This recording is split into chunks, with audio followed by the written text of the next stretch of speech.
নমস্কার বন্ধুরা, রিবা রান্নাঘরে আপনাদের সকলকে স্বাগত। আজকে আমি আপনাদের সাথে শেয়ার করব আম দিয়ে দারুণ একটা টেস্টি মুখরোচক টক ঝাল মিষ্টি আচার।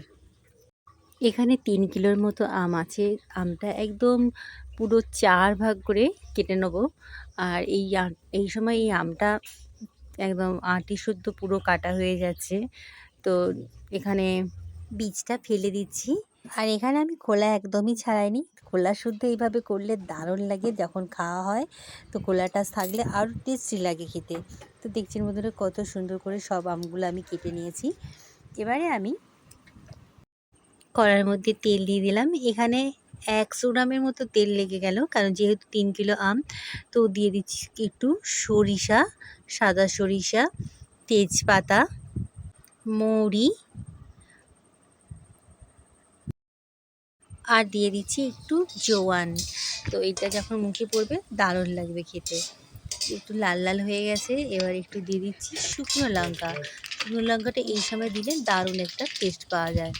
তো সবগুলো দিয়ে বেশ ভাজা ভাজা হয়ে গেছে। এবারে দিয়ে দিচ্ছি আমগুলো দিয়ে এটাকে মিডিয়াম গ্যাসে এটাকে লাল লাল করে একটু ভেজে নেব। এবারে দিয়ে দিলাম হলুদ।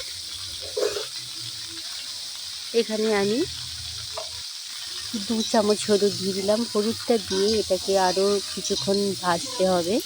তো এইভাবে আমি কিছুক্ষণ ধরে ভেজে নিচ্ছি।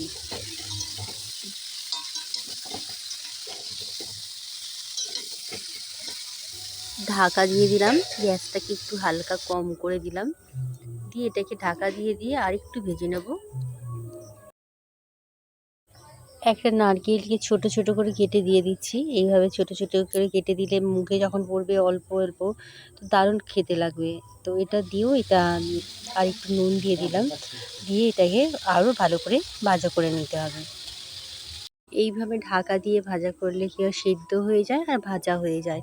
এবারে আমি এখানে গুড় দিয়ে দেবো। এখানে 1 কিলোর মতো গুঁড়ো দিয়ে দিচ্ছি, আর অল্প একটু চিনিও দিয়ে দেবো।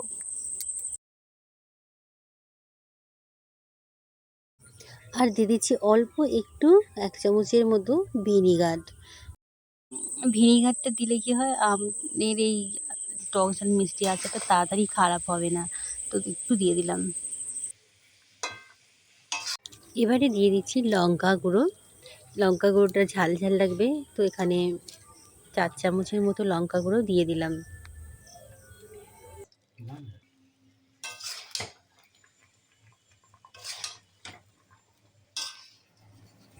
আর এখানে 1 বাটির মতো দিয়ে দিলাম চিনি। এবার এটাকে গ্যাসটাকে কম করে দিয়ে ঢাকা দিয়ে এটাকে মাঝে মাঝে নাড়াতে হবে। তো এইভাবেই সুন্দর করে এটা সেদ্ধ হয়ে যাবে আর নরমও হয়ে যাবে। এইভাবে ঢাকা দিয়ে আমি এটাকে আরও 15 থেকে 20 মিনিট করে নিলাম। দেখুন বন্ধুরা কত সুন্দর হয়ে গেছে, রেডি হয়ে গেছে।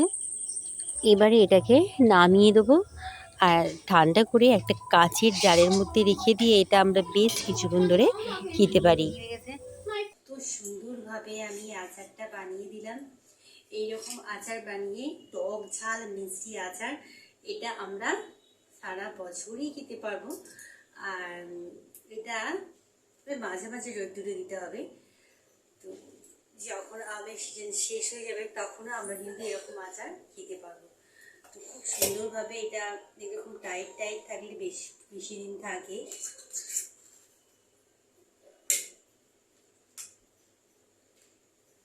দারুণ হয়েছে।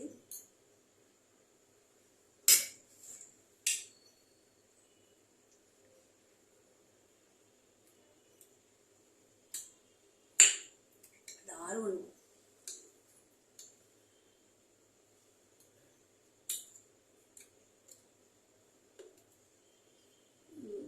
যে 5 ফোড়ন এগুলো মুখে পড়ছে, এটা খেতেও ভালো লাগছে।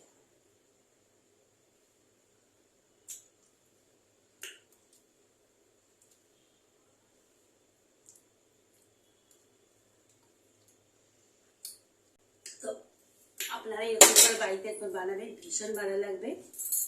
আর চ্যানেল নতুন বন্ধু আছেন, আমার চ্যানেলটা সাবস্ক্রাইব করেনি, অবশ্যই সাবস্ক্রাইব করে দেবেন। এরকম নতুন নতুন আরও রান্নার রেসিপি আমি আপনাদেরকে শেয়ার করব। তো আপনারা সকলে ভালো থাকবেন, সুস্থ থাকবেন। আমার এই ভিডিওটা দেখার জন্য অসংখ্য অসংখ্য ধন্যবাদ। বাই বাই, নমস্কার।